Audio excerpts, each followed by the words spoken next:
So when you meet Theo Paphitis or someone of that stature in terms of in the small business world and being able to support businesses, how do you open up a conversation?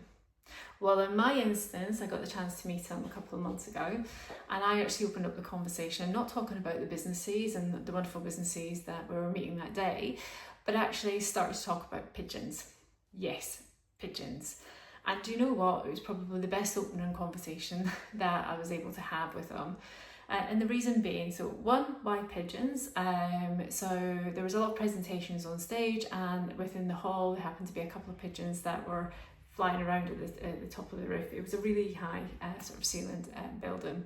And you can see actually it was quite distracting when you were actually presenting on stage.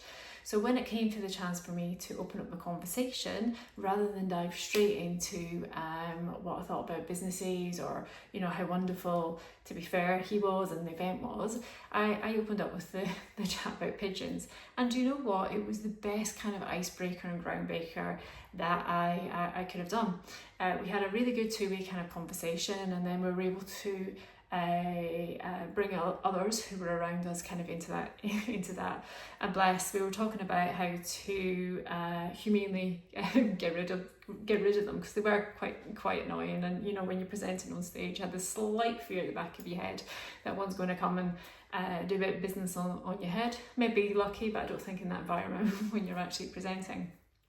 But bless, there was a lady sort of stood next to me, and she was like, "Oh, you can't get rid of them, I'm a vegetarian." And I was like, "Oh, you know, I'm not going to eat them. It's just a case that we're just talking about kind of getting rid and removing them in the best possible way."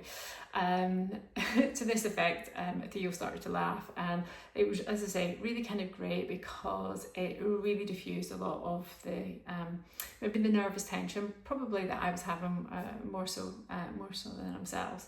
But then that got us on to, he started asking me opinion on the businesses that were pitching on stage, what I thought of them, how would I approach it, who would I recommend to win, on what basis, where do I see kind of the growth potential. This opened up to a really great conversation where we were chatting it through, and I was talking about kind of my views about the different kind of businesses, where actually they needed support, how they were opening up the market, and then in terms of both the sort of manufacturing costs in one instances, and another one being an online kind of SaaS business. So that allowed us kind of to have that really kind of good peer-to-peer conversation, which I really welcomed, and he was very gracious with his time and allowed me to have my views, but also challenge them back, and we got into a very kind of good dialogue, and of course including some of the other individuals that were sort of around with us.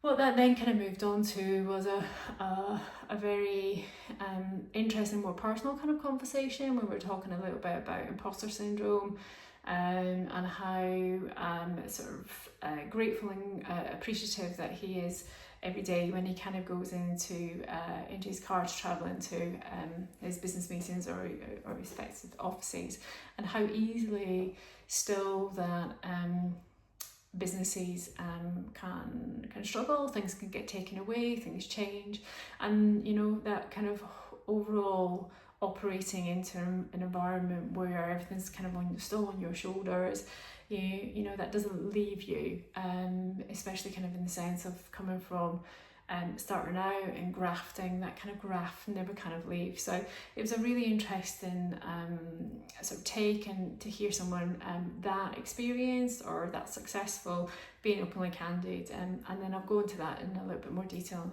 perhaps in another video. But to kind of to replay, or to jump back to my pigeon gate, and to open up the conversation about talking about the businesses.